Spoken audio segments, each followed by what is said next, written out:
Next category, startups. So, Rui, Ooh, yes. best startup for 2022. I decided to choose what's my 2022 startup in terms of growth. I made some research like, okay, if you consider the last 5 years coming up to 2022, which is like the fastest growing startup. And that's my number one. And it's going to be quite controversial, but there is someone that I know that has started using this app. So yeah, it's on the top of my mind right now. And it's OnlyFans. Okay, interesting. Yeah. Yeah, I think, I mean, taking apart all like, I don't know, maybe moral conversations and you know, it's an app that, it's a startup that it's bringing a lot of attention from, you know, Give a quick summary. What is OnlyFans? For those who don't know.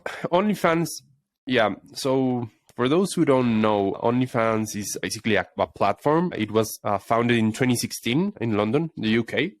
So I think it's still based in the UK. And basically it allows, like, you have content creators, right? Using OnlyFans to basically publish whatever they want. And OnlyFans has found a tremendous market, or I don't know if it's a niche. What do you mean with anything? People who, well, not anything. Of course, there are.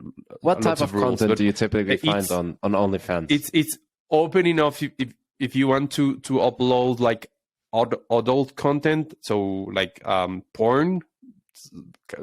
I don't know if it's porn the right word to use, but basically, I mean, you can, pornographic let's say content, you decide to yeah, pornographic content. That's the word that I was like, erotic content, adult content. Yeah. And this has been the driving force behind OnlyFans. It generated, so far in 2022, it has generated more than 2.5 billion US dollars in revenue and has a 7 million fan base.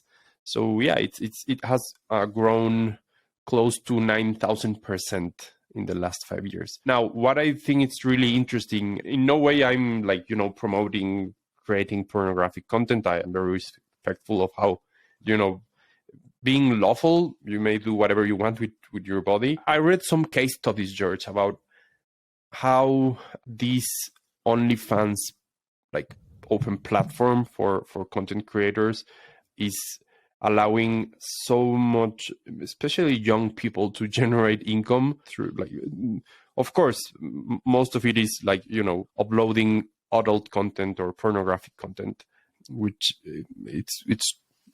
it may be really questionable for a lot of people. But just let me give you a case study.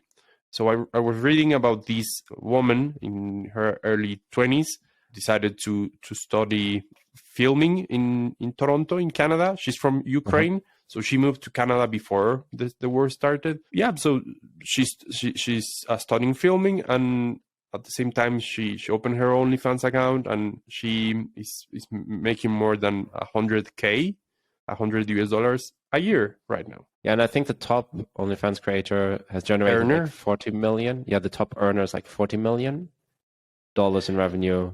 A year. So yeah, it's crazy. The scale of this those are the outliers, right? Yeah, and I think the company, it's pretty impressive. It's a privately held company, and from what I understand, I'm not sure, but I think that they barely raised any venture capital because most VCs or most investors can't invest in these type of businesses. So I think that the founder actually sort of owns maybe 100% or maybe close to 100%. And I think that they generated $500 million in revenue. So in fees, you know, they take like a small payment fee, basically like a processing fee. So it's a pretty impressive company.